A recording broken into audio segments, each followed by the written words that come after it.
Hola a todos, bienvenidos de nuevo. Hoy les traemos una nueva parte de esta historia. Esperemos les guste. Comenzamos. Lo que pasó fue que mi consejero no fue el que me mandó unas cosas que necesitaba llenar, me lo mandó otro consejero, entonces al mandármelo la otra persona se fue a spam directamente y no me llegó, yo no lo vi hasta que me dice que revisa tu spam y ya lo revisé y todo y tenía que hacerme una prueba de drogas, tenía que ir a pagar un dinero y todo, entonces claro que se atrasó y ya bueno, pues ese día yo me fui a la playa y, y ya al día siguiente pues me hice el examen de sangre. Duré más de lo que debía de durar porque agarré el camión hacia el otro lado. Entonces llegué hasta el final y me dice que, oye, te tienes que bajar. Y yo, oh, no, el mapa todavía me dice que tengo que seguir. Y ya le dije a dónde iba y ya el señor me dijo, ah, no, pues yo ahorita te digo dónde te bajes.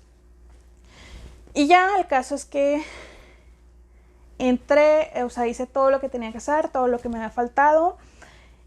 Y pues logré entrar.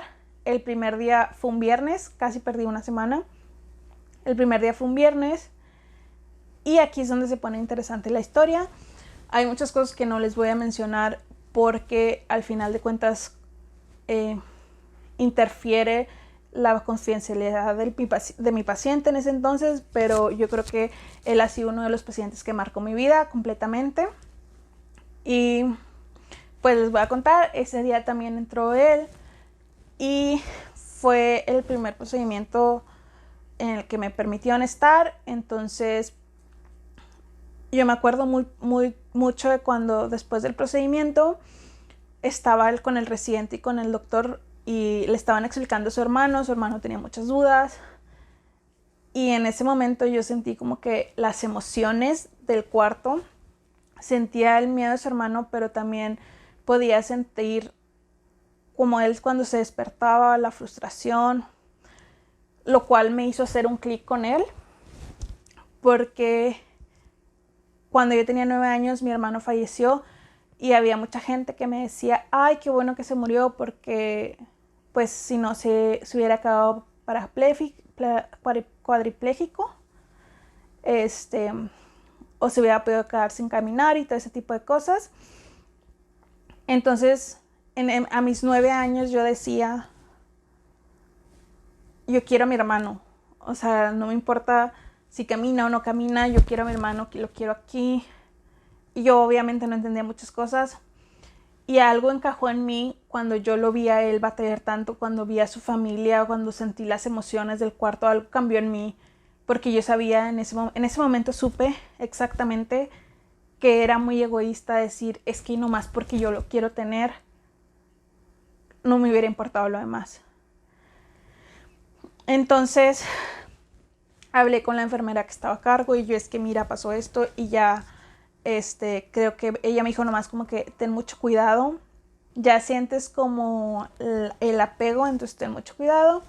Y ya yo fui, hablé con él y yo creo que de ahí completamente empezaron su familia. Yo creo que en ese momento se volvió un apoyo muy importante para mí. Siempre cuidaban que estuviera comido, o sea, que hubiera comido, que tuviera café. Entonces yo fui y hablé con él y ahí yo creo que empezó un poco la relación de paciente, médico-paciente. Y ya después ellos me fueron contando cosas de su vida y me fueron tratando de explicar qué era el Islam. Ellos lo hacían para darle una excusa, una razón a que él se había comprometido con alguien de su país de origen, pero él nunca la había visto. Entonces para mí en ese momento, y creo que todavía, eso era como que algo wow, o sea, algo que solo pasaba en las películas. Entonces como que ellos siempre intentaron como que explicarme y así fue como me empezaron a explicar sobre el Islam. Y oh, error, en ese momento yo me empecé a dar cuenta que muchas cosas de las que ellos me decían yo concordaba, pero para mí en ese momento todavía era como que la imagen de la musulmana sumisa, golpeada, engañada. Entonces obviamente fue una pelea adentro de mí misma para decir sí, no, sí, no. Entonces pasaron los días, yo me empecé a hacer cargo de él, empecé a ayudarlos y todo. Y ya para la última semana yo me iba un viernes y él se fue un miércoles. Entonces ese día yo me acuerdo que estaba practicando los nudos quirúrgicos y estaba su hermano y estaba su primo.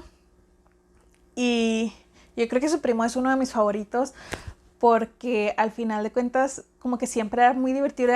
Todavía era chico, o sea, era entre adolescente, niño. Entonces, y siempre estaba como que a mí me decía cosas en español o en inglés y a él le decía cosas en árabe y nos estaba tratando de encontrar porque, o sea, por diversión, la verdad. Entonces, ese día, estábamos platicando y todo le molestaba ese día. Yo creo que ya era porque era el último y ya se iba a ir. Entonces, me acuerdo mucho que ese día me amenazó con denunciarme, me pegó. Ese día fue un día fatal. Entonces, ese día como que yo sentía... Una cosa era que yo fuera amable con él y otra cosa que yo fuera dejada y que yo iba a dejar que me insultara y me hiciera cosas. Entonces ese día yo estaba molesta y a mí cuando estoy molesta se me nota desde la cara, o sea, te das cuenta. Entonces ese día ya nomás estaban esperando que pasara la ambulancia por él y me mandó la enfermera a ver si ya no tenía puntos y ya fui y claro que él fue que estoy comiendo y yo de que bien por ti, vuelvo en 5 minutos. Y ya yo fui, compré un café y todo, bla, bla, bla. Y cuando regresé me dices que todavía estoy comiendo. Y yo, solo necesito ver que tengas puntos. Y entonces ahí entra su hermano y me dice, es que él dijo que ya no te iba a hablar porque su novia le dijo que si no te dejaba de hablar, pues iban a romper. Y en ese momento mi paciencia era tan delgada, que volteé y le dije, la verdad, no voy a intentar ni entenderlos. Ustedes no se supone que no deben de tener novia. No voy a intentar entenderlos. Lo único que necesito ver es si tiene puntos o no. Y en ese entonces él fue como que, wow, está enojada. Y ya como que empezamos a hablar. Y me dice, ¿me vas a ir a ver al centro de rehabilitación? Y yo, no. Y lo me dice, pero yo quiero que vayas. Y yo, pues bien por ti. Y en ese entonces revisé que no tuviera puntos y me mandaron otra, no me acuerdo para qué me mandaron otra vez al cuarto. Y me volvió a preguntar de que si iba a ir al centro de rehabilitación a verlo. Y yo, no. Y ya yo le expliqué por qué estaba enojada. O sea, porque realmente siento que tenía todo el derecho de estar enojada después de haber sido golpeada, de haber amenazarme, de denuncia, de demandarme y todo eso. Creo que yo siento que tenía el derecho de estar enojada. Creo que en este momento ya es como que no estaba tan enojada, pero en ese momento, o sea, hoy en día siento que no fue como que pero en ese momento para mí fue de que wow, el gran enojo. Terminé 2 días después mi rotación y curiosamente ese día era mi cumpleaños. Entonces, pues yo ya ni pensé en ir a verlo ni nada, porque el día de mi cumpleaños cayó que toda mi familia de lado de mi mamá estaba junta creo que fue en Puebla. Entonces mi primo me habló y estuve hablando con ellos, con mis titos, con mi mamá, con mis tíos, con mis primos. Y me dormí ya tarde. Entonces al día siguiente ya me levanté y fui a hacer unas cosas que tenía que hacer. Y ya como, más o menos como a las 12:01, pues fui, porque nos arreglamos. O sea, sí fue como que, ok, está bien, o sea, me pidió disculpas y fue como que, bueno, X. Y fui a verlo y ya pues pasó. El domingo su hermano fue por mí y me dijo de que no, pues es que quiere volver a verte. Fui. Para esto yo conocí a 3 de sus hermanos, a su primo y a sus tíos, pero había otro hermano que no conocía. Entonces ese domingo yo le llevé pescado, porque él quería pescado. Y La verdad no lo cociné yo, lo compré porque me choca el olor del pescado. Pero le llevé pescado y estaba su otro hermano y la esposa de su otro hermano. Y creo que todas las interacciones con su familia que yo tuve con las mujeres de su familia fue como que, ¡ay!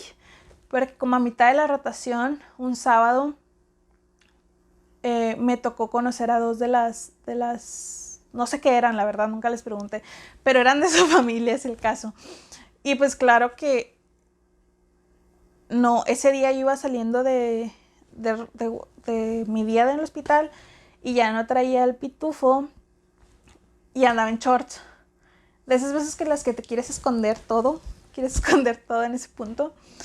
Y la otra vez fue cuando, ese domingo en el que estaba la esposa de su hermano y todo el mundo fue como que, ay, sí, qué bueno que llegaste, siéntate. Pero cuando ella llegó, pues nadie se le ofreció. Entonces yo le dije que, oye, pues no te quieres sentar tú. Y ella me dijo que no y se escondió atrás de su esposo. Entonces para mí fue como que, wow. Y hay un punto de ese día. Y ese día me dijeron que no parecía mexicana, que parecía colombiana. Y ese día lastimaron mis emociones. Pero bueno, y ya ese día regresé y todo, y pues yo estaba tratando de ver las últimas cosas que quería ver de Nueva York, las últimas cosas turísticas, empezar a empacar porque no soy muy buena empacando. La verdad, todo entró en la maleta en la ida porque mi mamá la hizo, pero no soy buena empacando. Y el lunes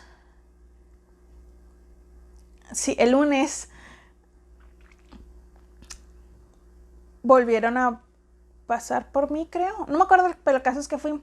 Y entonces él tuvo una recaída, cayó de nuevo al hospital.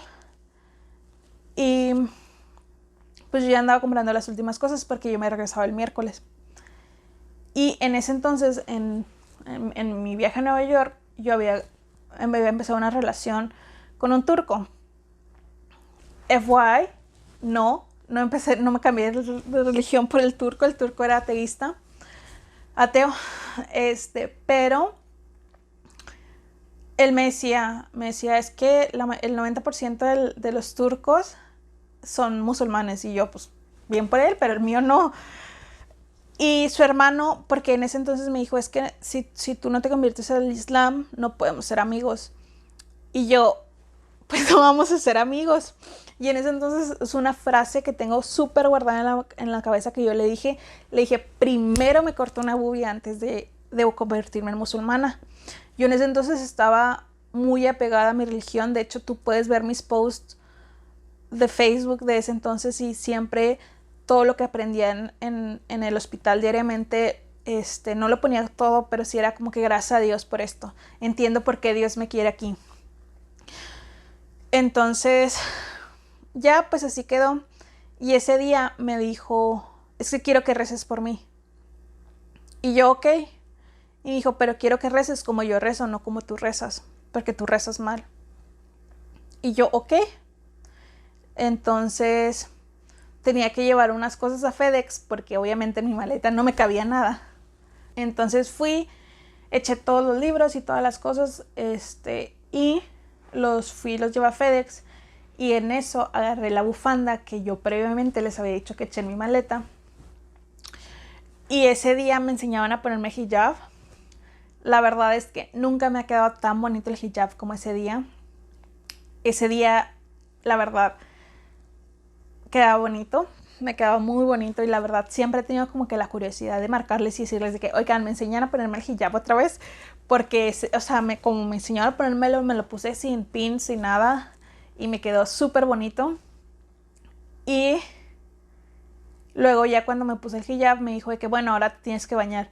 Y yo con el hijab puesto. Y ya fue como cuando él me explicó por primera vez lo que era vudú. Y ya, así quedó. Y en ese entonces ellos me dijeron, pues quédate, o sea, no te vayas, quédate en Nueva York. Obviamente yo me regresé a mi país. Volví a la escuela de medicina, todo. Pero ellos ya habían sembrado la semilla más importante, que era la semilla de que yo sabía que por ahí iba lo que yo quería. Hola, esperemos que esta parte les haya gustado. De nuevo, tenemos que cortar por un error en la organización. Este video es más largo de lo que esperábamos.